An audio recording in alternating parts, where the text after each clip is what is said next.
Hello, Shilberts and Filberts. Welcome to the preamble. Let's see. Today I want to remind you guys to go buy some coffee. Yes, you know, through Anarcho Coffee, we've got the morning roar. Start your day not only with terrible breath, but with a terrible roar for liberty by grabbing some of our coffee. You can find that at lionsofliberty.com/coffee. And if it's your first time, be sure to put in the code ROAR10 to get 10% off of that order. And just in general, make sure to join up on the Pride. We've got new Legion of Liberty Doom episodes. We've got new Degenerate Gamblers episodes. And of course, all of the uncensored Do Nothing Mans. So make sure to go to patreon.com/Lions of Liberty. Welcome to Electric Libertyland, here on the Lions of Liberty podcast, your weekly shot of culture, comedy, and liberty with your host, Brian McWilliams. How goes it, everyone? You know, I was just on the Dent Report, which was a podcast, he committed suicide like Jeffrey Epstein. The Dent Report is a podcast from a buddy of mine named Andy Ruther, who is a stand-up comedian and also is known for the Dirty Sports podcast. But he had me on just to talk about things in general, and just cracked me up. I'll post a link to that episode if you want to hear it in the show notes, because he had me on talking about libertarianism and kind of the current state of affairs, what's going on with the culture wars in America, Donald Trump, and everything else.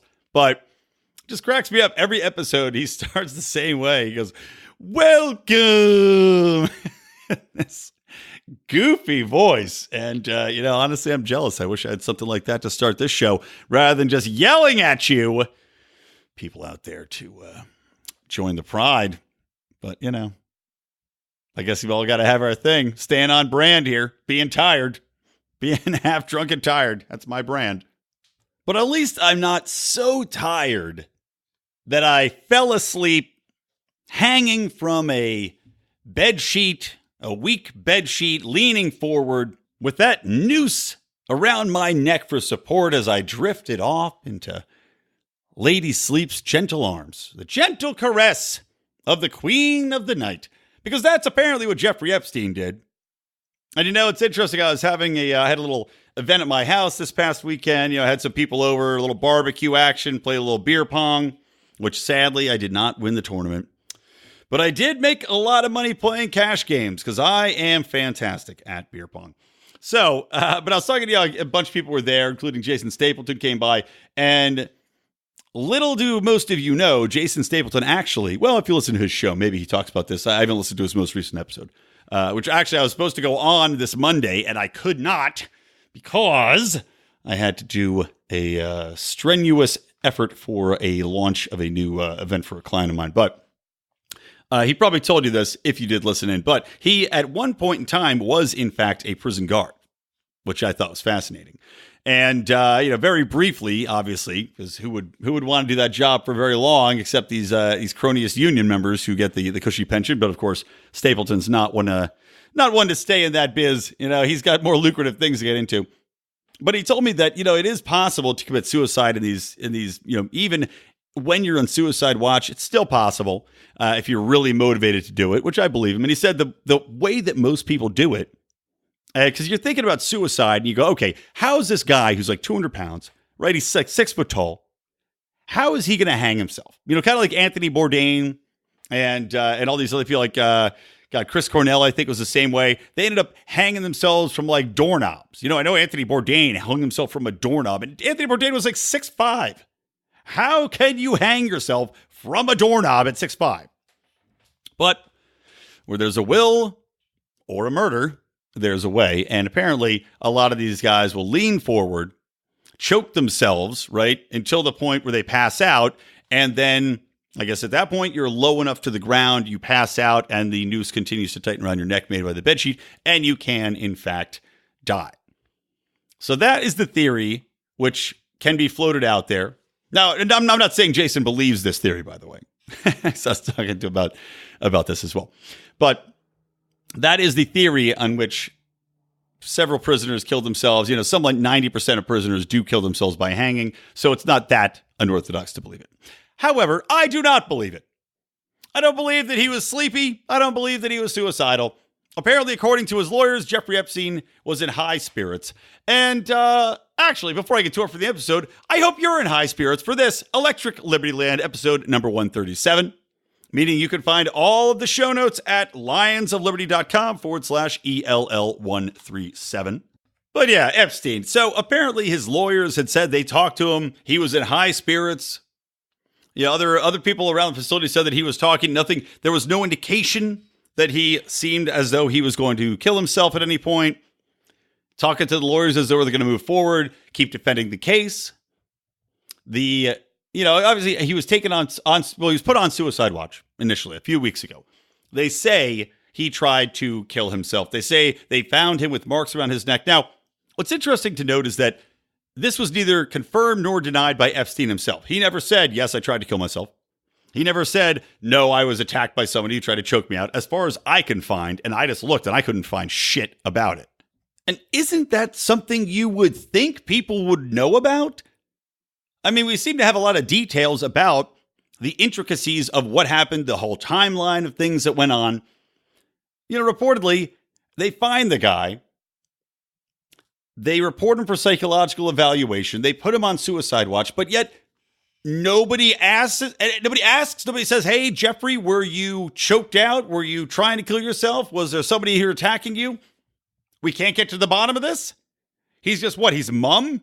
He's just sitting there mute, not talking about it, not telling his lawyers, not telling anybody whether he tried to kill himself? It just seems absolutely bizarre. One of the many things that are absolutely bizarre in this case.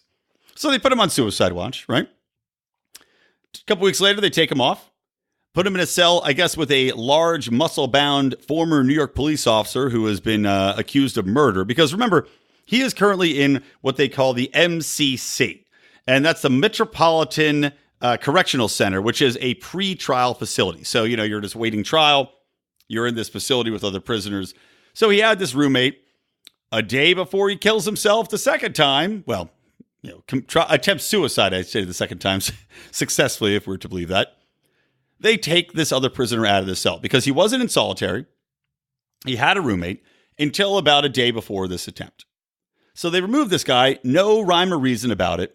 I read one article that said that he was scared of the guy, but still, you'd think they would want somebody in there to watch over him. And even then, there's still an opportunity because people go away to take family meetings or meet with lawyers. So you could still have an opportunity to kill yourself. But they take this guy out of the cell.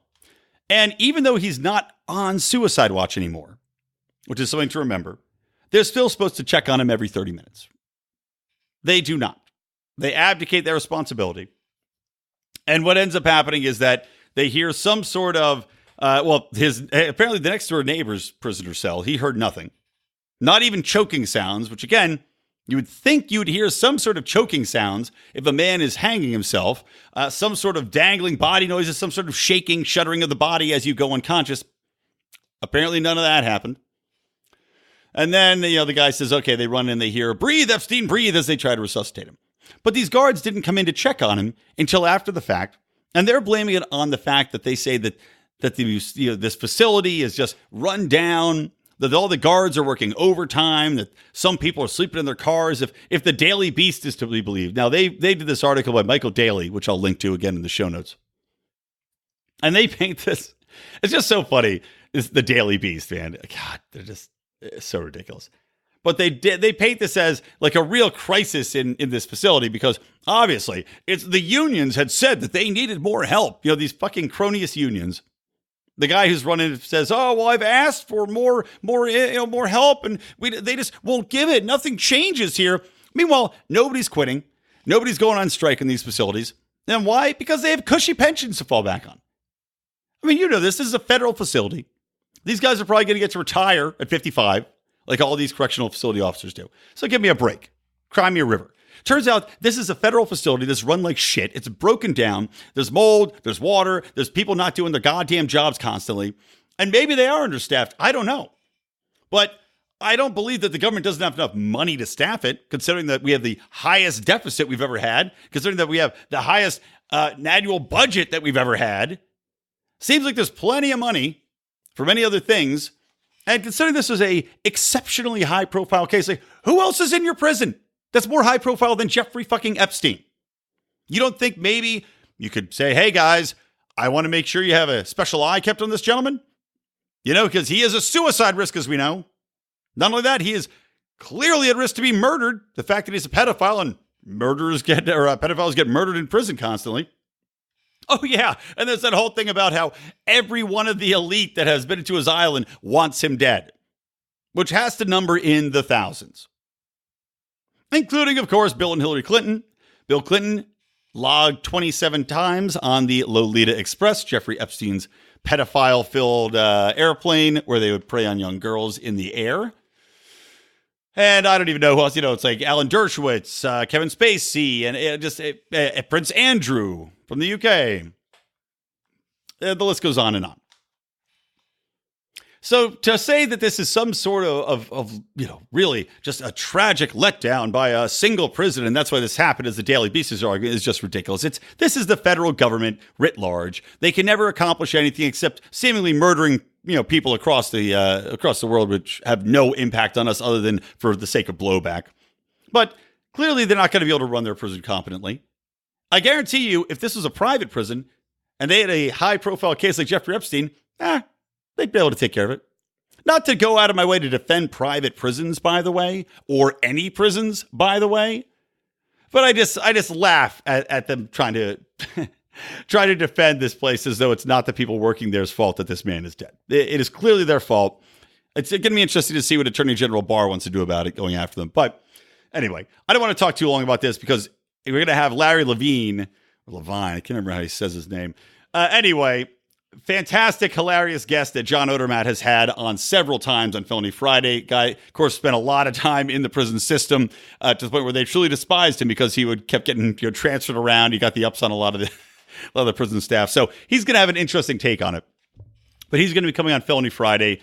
And so I don't want to go on too long because I'm sure he'll have the better take. But do I think this is a murder? Yes, I do.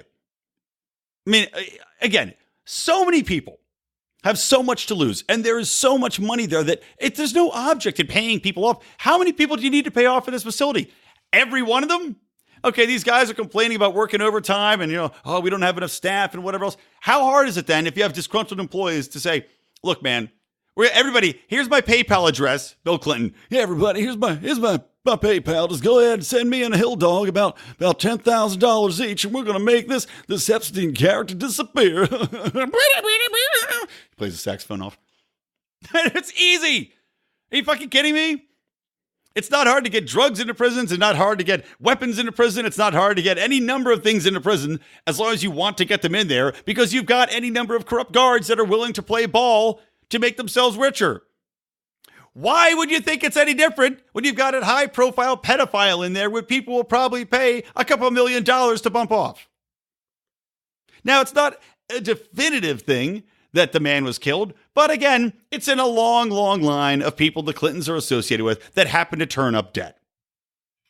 And the fact that Trump retweeted it is hilarious, if for no other reason than now all these fucking bootlicking Democratic left, just ass suckers have to go out of their way to defend Bill Clinton, to say, oh, well, here's why it's not true that they killed all these people. But by doing that, they're drawing attention to the fact that, yes, the Clintons have been associated with an outstanding number of deaths of innocent people who could have potentially damaged them or their business interests over the years.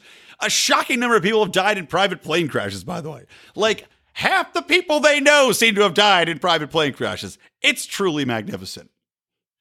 So do not fly with the Clintons. Do not fly around the Clintons. That's my advice to you. All right, moving on. I don't really have that much more to say about it. I am hoping that there is still enough here to go on. I'm hoping that they can still use the documents that they found to go after the rest of these pedophiles and still break the ring wide open. But at the same time, I don't know. This could be a message being sent. They take out Epstein. Clearly, there's a message there. Anybody else who talks, you're going to end up dead as well. We saw this with all the other scandals that the Clintons have been involved with. And now they've got far more people involved than just them. I mean, shit. Maybe Prince Harry, or not Prince Harry, maybe Prince Andrew's got MI6, creeping on everybody's doorstep, waiting for them to walk out the door so they can shoot him in the head with some sort of laser beam gun, take him out, or inject them with something to make them have a heart attack. Whatever it takes, right? You got to protect our pedophile elite at all costs, guys. One last thought on this is is this the most inevitable suicide ever? I mean, I think when Epstein went in there, we all were very confident that he was going to end up dead, right? Is there anybody out there that didn't think he'd be dead right now? I was 100% positive that he would never get to testify. While, acknowledging that they could put him in some sort of lockdown facility deep underground like you'd see in the movies, where he's being driven around in an armored car and there's some sort of... It's what was that movie that came out? It was the drug cartels had put a hit out on Jason Statham or something like that. And he had to be protected as he's being ferried around and they're launching missile launchers. And there's people coming up from underground and there's people in tractor trailers outfitted like road warrior cars smashing in them. Something like that. Maybe they could have tried that. They still would have gotten to him. Bill Clinton climbs in. Bill Clinton comes up in a RoboCop outfit somehow. He's like a Gundam. He's got a special suit just to take out people that fuck with him. But I can't think of another high-profile, quote-unquote, suicide that it was just so guaranteed. And really, I wish I had thought ahead of time. I wish I had gone and put a bet down on it. Like somebody in our Pride group just said we should have talked about it on Degenerate Gamblers and placed bets on it because I would have put a heavy bet down, man. Somebody had to have been taking that bet. I should have seen if Bet DSI did it. Money on the table, guys. Leaving money on the table. Okay, next things. Why don't we get into a little bit of discussion on the Hong Kong protests? And I talked about this on a previous show, talking about how first, basically Hong Kong obviously has been part of China officially since 1997 when the British gave that land back to China after essentially, working it as a colony of Britain for a long time. So reverted to China, but they've lived under two different systems where the totalitarianism fascist regime of China is not actively controlling Hong Kong. They're pretty much allowed to live their own way. They have different legal system there. They have their own democratic system to elect their leadership. They've got different rules for, finances and all that sort of thing. So China wanted to crack down and start putting in place a law or a bill that would allow them to extradite people from Hong Kong that would have been protected there, extradite them to China and try them in mainland China for, again, financial matters primarily. But as we've seen, this could also be applied to any number of things that China's done lately, from cracking down on journalists to the Uyghur. I guarantee I'm saying that wrong. Uyghurs, the Uyghurs, again, this ethnic minority that were put in camps in China, and I still think are in camps in China. Again, we're seeing fascism play out far more than communism there, and having been to China, and I did enjoy myself, not going to lie, and I'm sure if you go to China for the most part, you'll enjoy yourself too if you're an American, but they are not communists in the sense that they operate under a communist manifesto and have everything. While the state does control a lot of the means, they still do have a very strong capitalist streak. But additionally, communism wasn't really about having this ethnic unification, which China seems to be going down that path. They want people to identify with communist China as far as their mentality, and the Chinese people as identify as this communist fascist regime. And this is why they're going after these minorities, which is why they go after religious minorities. What we're seeing out is becoming pretty horrific. And as such, the way in which these Hong Kong protests have really gotten larger and larger and refused to die down as China has refused to back off this bill, which they tabled, but they refused to take it fully off the table and decide, okay, we're not going to mess with Hong Kong and its independence from China as far as legal protections. You're seeing the people of Hong Kong, because of the terror that they feel when faced with a brutal type of fascist face that is China now, rise up and say, we're not going to take it. And honestly, I'm impressed by it. I think it's inspiring, and I'll get into that in just a minute. But at the same time, we're seeing the Chinese military move into Shenzhen. You're seeing them amass on the border. And if these things continue to go the way they're going, I think you will see violence. I think we will see death there. And that's going to put the United States in a very precarious position because we want to support Taiwan. We're supporting Hong Kong. However, it puts us now, we're already doing essentially a trade war, which can, often trade wars turn into real wars because at the financial basis of a country, if you start to rock that foundation, that's when the guns come out, as we've seen time and time again throughout history. But we already got this trade war. If we try to get involved, like if, let's say, Hong Kong gets crushed under the Chinese boot, right? They roll in the military. They put in a regime in the exact same manner that the rest of China is governed. They would, number one, they'd be fucking retarded to do it because Hong Kong is such a hub of commerce. To go in there and destroy that, they would be hurting themselves. I'm talking about China overall, because that would not actually aid them in what they're trying to do, especially when their finances are a little bit precarious right now. But number two, now you go, okay, well, they've cracked down on Hong Kong. They've already broken that barrier. They've already pierced that veil. Are they now going to go and crack down on Taiwan? And Taiwan, of course, is a country which the United States, we view them as a country officially. Meanwhile, China views them as a disciple of mainland China. But we still provide Taiwan with arms. We still have our own dealings with Taiwan. So if China then decides they're going to go in and invade Taiwan in the same way and crack down and officially say it's over, they are now a part of China, again, it raises the specter of, is the military going to get involved on our side? Are we going to get into World War III? And if we did, would we even be able to win? How would we fight it? Because our military is stretched all over the goddamn world right now, fighting wars in 50 different countries, everywhere in the Middle East, everywhere in Africa. We've got bases in Poland. We've got bases in South Korea. I mean, what's going to happen there? So what, we're going to keep all the troops in South Korea? Meanwhile, Kim Jong-un's going to be like, oh, well, it seems like you got bigger fish to fry. I'm going to keep testing my nukes over this way. Maybe go and bomb the shit out of South Korea. It just is one of those ridiculous premises where if China, in truth, if you're China, the time to do this type of thing would be right now.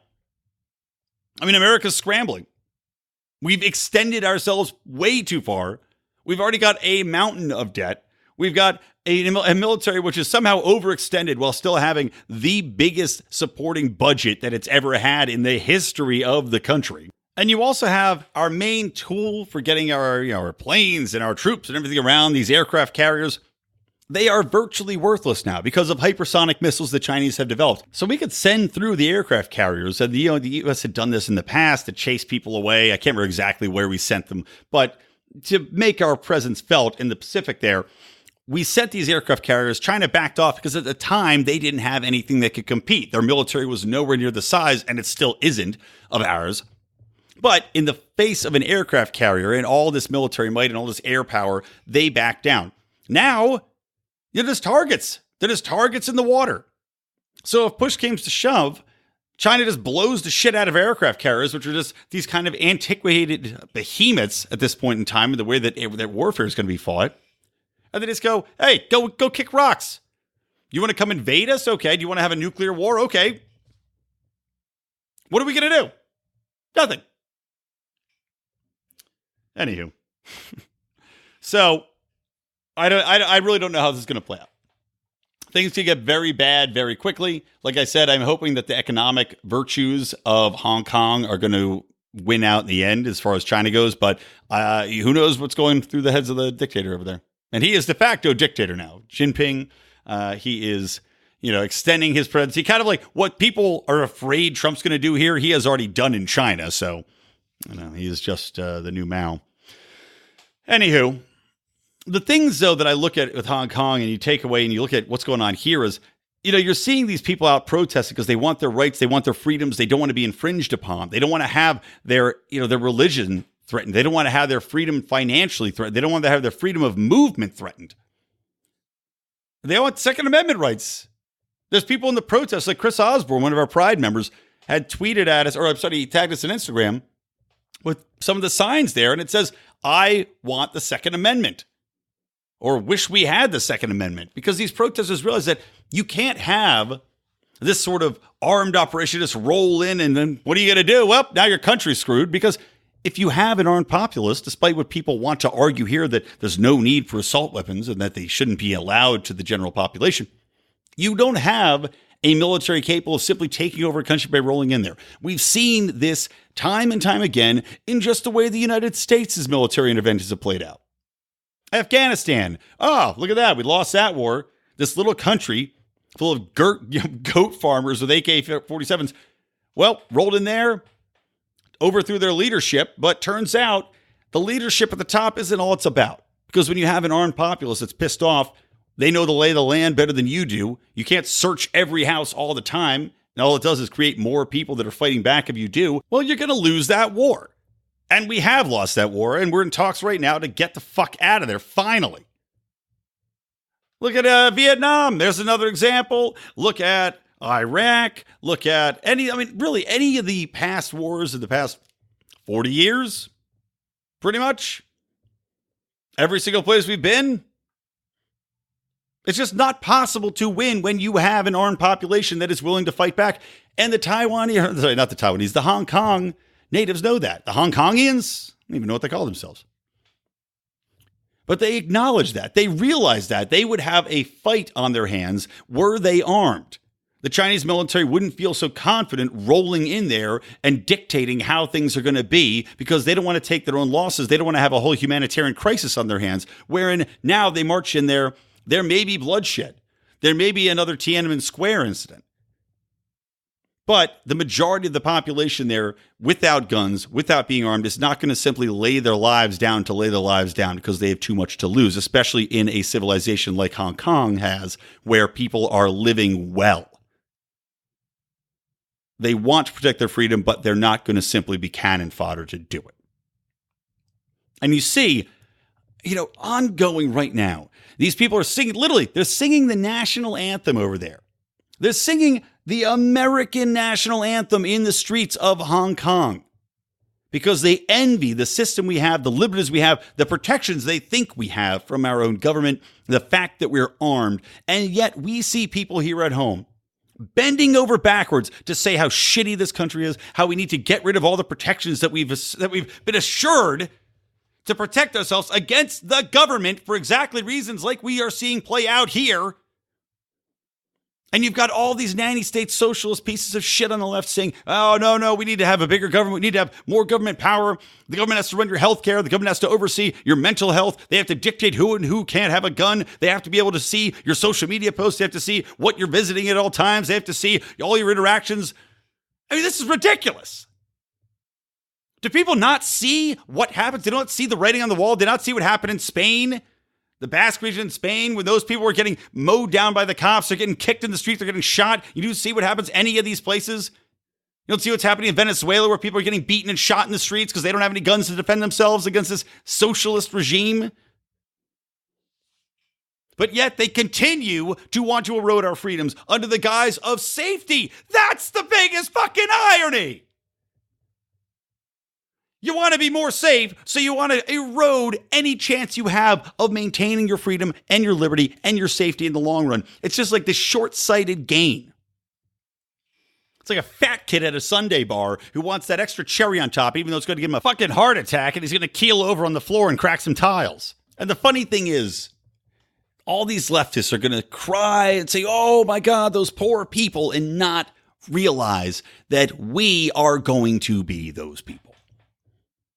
They'll watch the videos, they'll see them singing the American national anthem, and they'll go, oh yeah, see, they want to be free, not realizing that they are doing everything they can to take away freedom here at home. All right, let's take a break. We'll be right back. We don't rise to the level of our expectations, we fall to the level of our training. Those epic words from Archilochus can sum up your ability to succeed or fail in business.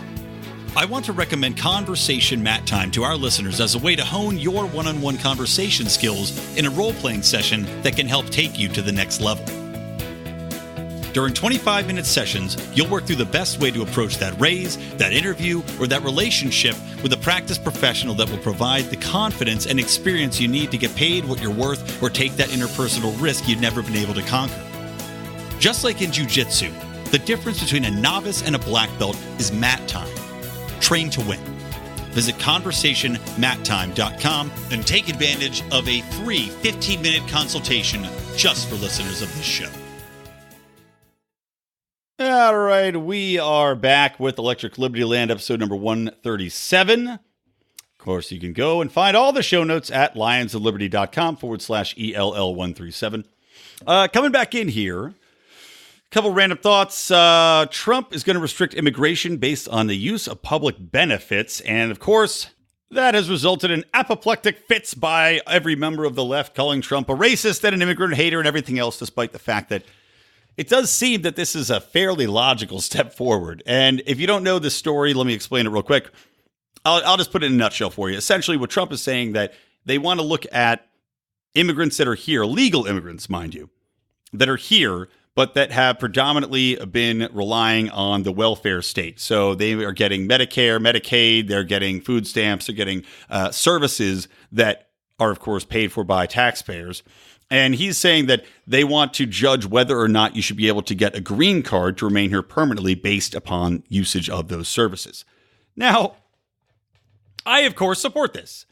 And I just don't understand why it's being demonized by people who say, and I can see the left saying, well, these are legally immigrated people, though. Don't you say you hate the illegal immigrants. Now you hate the legal ones, too. But let's take a step back here.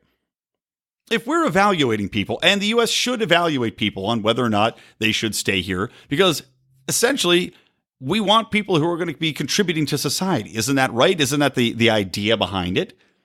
And if we have a system in place wherein we are permitting or declining people, and that is a system that has been established and people are actively, and I should say, if you're here on a green card or you're here on a visa and you're working, you're trying to get a green card, you are voluntarily taking part in that agreement.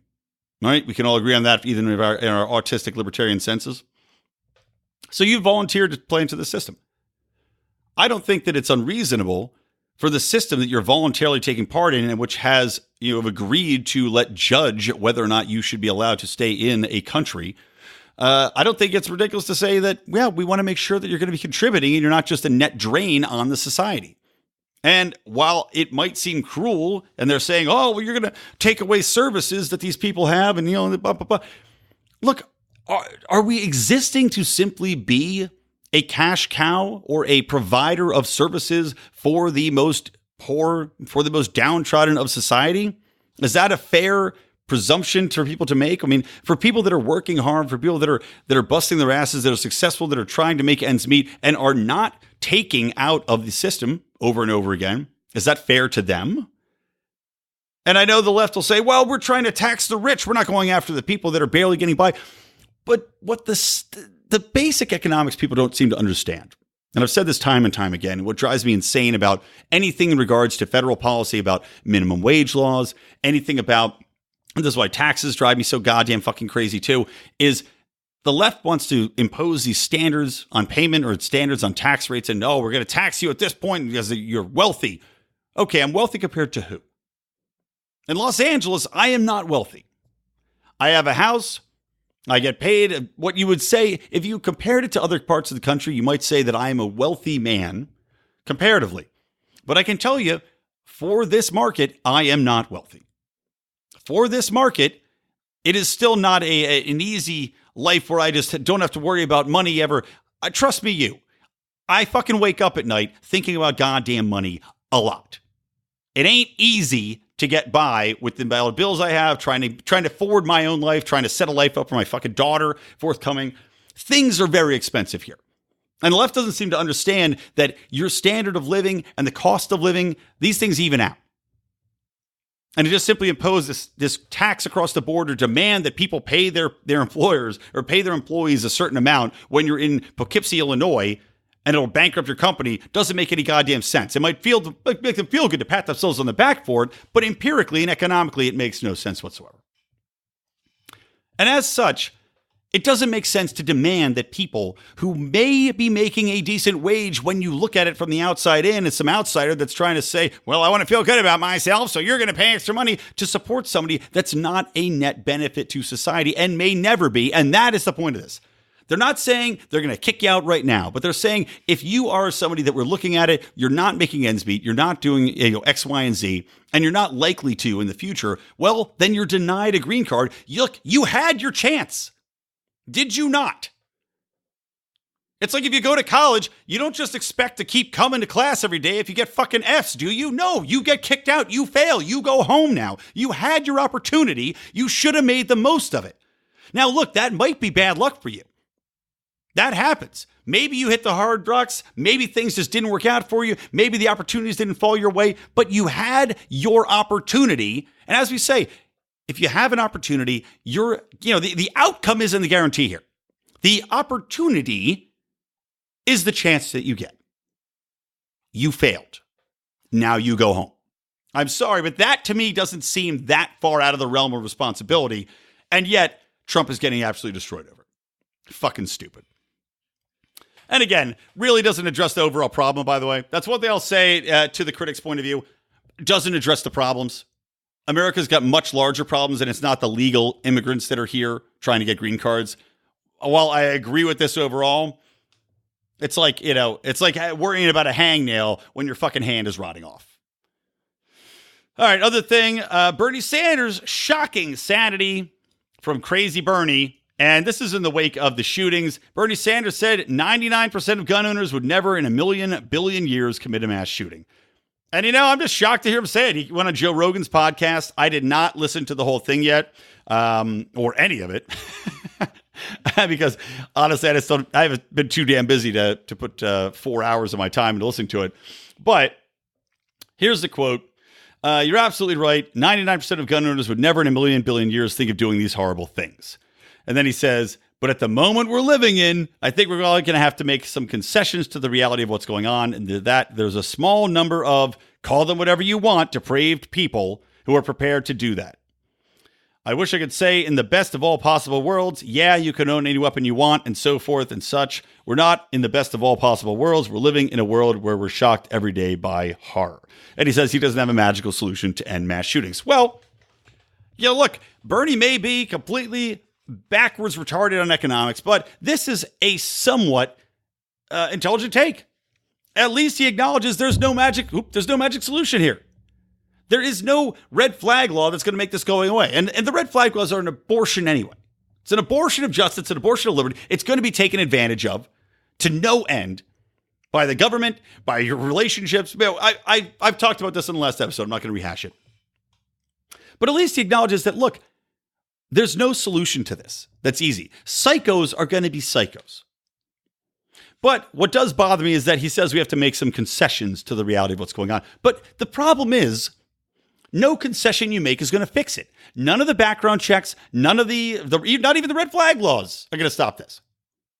Nothing is going to stop this. Because if you are a psychopath who has a itching to kill some people, you're going to find a way to do it. Whether that's a knife, whether that's a bomb, whether that's a gun. Have to address the core issue of the problem, as I was talking about last episode. And that ain't about taking away the guns from people. That's about addressing why so many people are so alone, why so many people are so unhappy, and why they go and resort to violence as a result of that. Until those things are addressed, none of this shit's going to change. But at least I give Bernie Sanders kudos for having some balls, because to be honest, in this day and age, anybody on the left does take balls to defend gun rights in any sort of sense. All right. And last, let's talk about some hypocrisy from the list. How about that, guys? We all love some good leftist hypocrisy. So first things first. After the latest shootings, there were some people that decided they were going to march on Mitch McConnell's house. And you had a bunch of people standing outside screaming at him, including things along the lines of, just stab the motherfucker.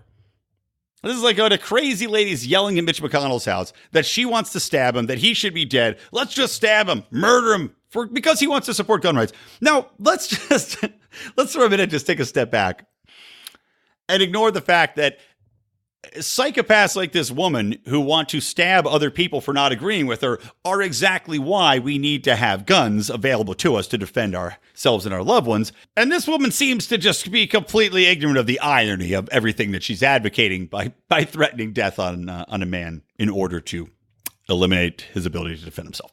But also, the thing that just was doubly ridiculous about this is that the McConnell campaign then posts videos of these people outside of the house on the Twitter for the McConnell campaign, their McConnell's official, Twitter campaign, whatever the fuck it is. I don't know what it's called. They post the videos on there, and Twitter then suspends the account. Because now, according to Twitter, they've posted something that was violence or inciting violence, or I don't even know what the rationale for it was. But they say because they posted video of people threatening him with violence, they now have to suspend the campaign. What? You can't, if you want clear evidence of bias, it's right there. I still don't think that they need to get involved with regulations or whatever executive order Trump's considering to try to crack down on lefty social media platforms. But you can't have it both ways here. You can't say that you're going to condemn the right for violence, right? And crack down on voices on the right that are saying, innocent things like learn to code, because that seems to be some sort of incitement, and then say that somebody's campaign gets suspended or their Twitter account gets suspended for tweeting violent actions from the left as an illustrative motive. Now, granted, we're seeing this on YouTube. I mean, you see this with all sorts of people that are documenting different protests, different actions from violent groups, Antifa. We saw it from Ford Fisher, who's, his whole website or his YouTube page got demonetized. And for something as simple as showing a hate group. So maybe this falls under that category of the left trying to crack down on the right by virtue of protecting the world from these hateful thoughts and actions. Which again, this is what we're seeing. This is the worst kind of censorship. This protective censorship. And this is why the internet, this is why free thinking, this is why conversation are under attack, because people feel the need to protect somebody else. And it's the same, we see the same thing with racism and this whole virtue signaling from the left too, right? They always have to protect people that are minorities. And by virtue of that, they have to crack down on free speech from anybody that's on the other side. These people can't be trusted to defend themselves or to hear other people's points of view. No. That's considered hate speech, right? But I just thought this was absolutely insane. Some more hypocrisy. Death camp for Trump supporters. Flyers were posted all over New York City. I guess, on lampposts, on telephone poles, etc. There's people documenting that. They've since been taken down. But again, more hateful, violent rhetoric. I thought this was pretty delicious. Sarah Silverman was fired from a movie over an old blackface photo. Now, I don't like this. I don't like that this happened. I should say that. I just laugh because Sarah Silverman has been somebody who, while she did go out of her way to defend other comedians like Louis C.K. from the whole #MeToo horse shit that was going on around that, and Aziz Ansari for that matter, she still has been one of the people that's outspoken, she's, throwing herself on the woke bandwagon and saying that we need to ignore all the things of the past and that comedy's changed, that we have to redefine how funny is, and throwing all these other people under the bus and attacking the GOP and attacking anybody that's not on with the leftist wokeism. So I do think it's funny that this came back to haunt her. But she got fired from a movie over not just a blackface photo, but an old sketch she did for the Sarah Silverman program or whatever it was called back in the day, where she was in blackface. And to be honest, I can't remember the exact sketch. I don't remember if it was funny or not, but I'm sure it was something that was essentially mocking her for being in blackface and thinking it's okay, which in itself, by the way, should be okay. And this is what nobody gets, and it plays into what I'm going to finish the show up with, which is talking about this movie that got canceled. But why don't people understand that satire and the satirization of a stupid way of thinking, even if it is including something that's insulting like wearing blackface, should be accepted because it's making a point that action is stupid? That's the whole fucking point. If you're not allowed to have stupid people doing stupid things, and you're not allowed to utilize the stupid things they're doing to make a point, no one's going to learn that point, are they? So, with that in mind, a movie just got canned, which is called The Hunt.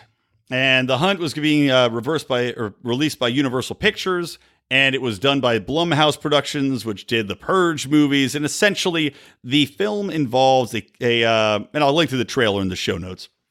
But the film involves a plot wherein rich liberal elites from, I think, internationally, not just America, but rich lefties, they capture GOP or deplorables from flyover country. They fly these, rednecks out to the middle of nowhere on a private island, and they hunt them as though it's a game reserve. And now, Reason pointed this out because I was thinking, I initially saw this, think on, if you guys know Petite Nikoko, she's on Twitter, obviously, but she was part of the HAPA supremacy team. Her and her husband, Shane, are both libertarians. But I think I saw it on her feed. But essentially, this came up. I had some interaction with her. And I when I first saw it, I was like, oh, well, it's ridiculous they're canceling this. You know, I think it's hypocritical because if you did anything like this, the left would have gone completely apeshit over it, right? They would have just lost their mind saying that, oh, you can't hunt minorities or whatever the reverse would be, or this is hate film. But I said, I don't know. I think it's had a little bit hypocritical, but I don't have a problem with it. I think you should be able to make the movie. You know, and art is art. A movie is a movie. Clearly, this is going to be some sort of kind of zany, kind of wacky, out of context thing where you know it's not going to be taken literally. It's not going to be taken verbatim by people, but it is a little hypocritical because of the left. And you know, the people that made it are on the left. However, now that I see what's happening here, and this is what I say, Reason pointed this out, and I agree with them. You've got this flip side of things now where the right is trying to engage the left in the same sort of cancel culture war that I fucking cannot stand. Cancel culture is the stupidest thing that has ever existed, and it continues to persist. And now it's being accepted. It's being emphasized by the right as a tit-for-tat thing. And it is killing, like I said before, it's killing conversation. It's killing free speech. It's killing off a lot of artistic emphasis. It's killing off a lot of comedy. Because this film at its core would have been a comedy. I guarantee you that. It would have had comedic elements to it. Just from the guy that's the lead in it. He was like one of the guys in Neighbors. He's one of the guys in Cock Blockers. He's kind of like a doofy looking guy who's very funny. He's one of the main characters. So you know this is going to be a sort of a comedy. But also, when you've got a film like this, and you've got the people being hunted as the deplorables, you know this isn't going to be a straightforward film where they just hunt and kill people that are on the right. That would be ridiculous. The way in which these things always play out is that the people being hunted are the ones that you root for. Nobody roots for the rich people that are flying them out to the reserve to hunt them. That's not the way the world works. Even if you're on the left, you're still going to be rooting in some way for the characters that are fighting against these rich people, against these elites, especially if you pretend that you're on the left and that you hate people that are elite, even though all your leadership on the left are fucking the biggest elitists ever. But you have to hate the elite, right? So you're rooting for the right. Maybe it's going to humanize these people. Maybe it's going to show that they're not these stereotype caricatures that exist in the minds of the left. So if anything, you want these characters to get out there and be exposed. You want people to see the film. You want to have more films like this, which give another side of it and paint people that are quote unquote deplorables as the heroes, as likable, as funny, as relatable. So everybody on the right that jumped on this bandwagon, you did yourself a giant fucking disservice. You need to shut the fuck up and stop cancel culturing things. You're just making everything a worse place. You're, by taking part in this, you're essentially bringing yourselves down to their level. And nobody benefits from that. Let alone me, because I want to see the movie. So anyway, cancel culture, guys. I'm going to wrap it up on that for the show. Make sure to check me out on the Dent Report. As I said, I'm going to link to that in the show notes. Make sure to listen to Felony Friday this week because there will be a very interesting guest on there, as you heard me mention earlier. And, of course, always listen in to Mark on Mondays with his interviews. He had Jacob Hornberger on. Great interview with Jacob. Really enjoyed that one. So check that out as well. And, of course, guys, go join the Lions of Liberty Pride. You can join up for as little as $2 now. And I saw, welcome, Pablo Sergio. Pablo, of course, famous for putting together our Liberty on the Rocks events out here in Los Angeles. Pablo Blockchain Sergio. You can follow him on Twitter as well. But great dude. So welcome to the Pride. $2 member. But at least now you can take part in the dialogue. And I encourage the rest of you to do that. Join up with the Pride. Get in there. Talk to us. Talk to the people that are really affecting how we view the world and the show itself. Get in some, voice some opinions, post some memes, make some jokes, and all that good stuff. All right. From me, Brian McWilliams, from the Lions of Liberty and from Electric Liberty Land, always stay plugged into Liberty.